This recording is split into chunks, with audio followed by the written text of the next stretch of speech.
My Lords, I speak to Amendment 90C that appears in my name, and I apologise to the committee that this is a rather late arriving amendment and one that's potentially very large in scope. But it arose from reflections on the earlier stages of the committee's deliberations about the narrow focus of the contributors to the local skills improvement plans, particularly existing employers likely to be larger employers. But as I listened to all of that debate, I was forced to reflect on how very old-fashioned, how very mid-20th century it all felt, even as we were talked about trying to get a wider range of the self-employed and others into the development of the plans. We were talking about getting qualifications for work in a very direct, obvious kind of way. Now, of course, for many roles in society, that may still be the case. Brain surgeons inevitably spring to mind, pun unintended here.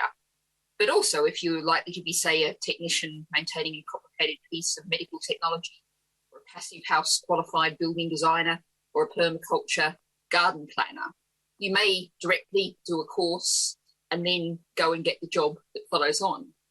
But most jobs aren't like that, even if we're thinking about this bill as just being about employment.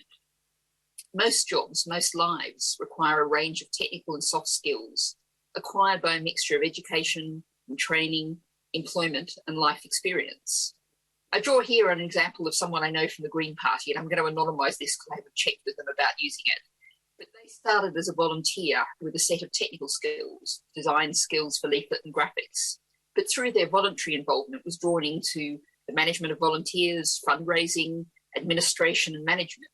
And that led that person eventually into a very different professional job using all of those skills. That's what life's like now in employment and well beyond. And looking at the community side of this amendment, particularly following a decade of austerity, many provisions and services in communities are now provided by volunteers. Now, I'm going to, in interests of politics, park to one side where I think about that. But the fact is those voluntary run often and voluntary led and voluntary provided services need people with skills. And with the increasing pension age, the high levels of employment among women, many of the traditional sources of volunteer skills have been closed off. Having been at a centre of a wide range of community groups in some very different communities, I know how deprived, disadvantaged communities, which exist in central London as much as in the north of England, may not have those skills, may urgently need those skills, may need local skills providers to be able to help with them. Now, it's not my intention to move this amendment at this stage, obviously. It's a small gesture towards making this bill about something more comprehensive, about skills for life. And I hope that the government will reflect before we get to report stage on the approach to this bill and its very narrow, outdated view of the dividing line between life skills and employment skills, as though those were two separate categories.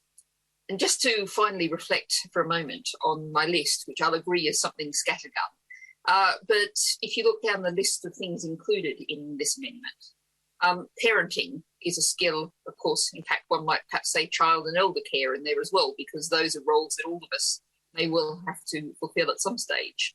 Budgeting, that reflects, as we often hear in your Lordship's House, about the need for financial literacy in our increasingly complex world. Mental and physical first aid, and practical skills in gardening, maintenance.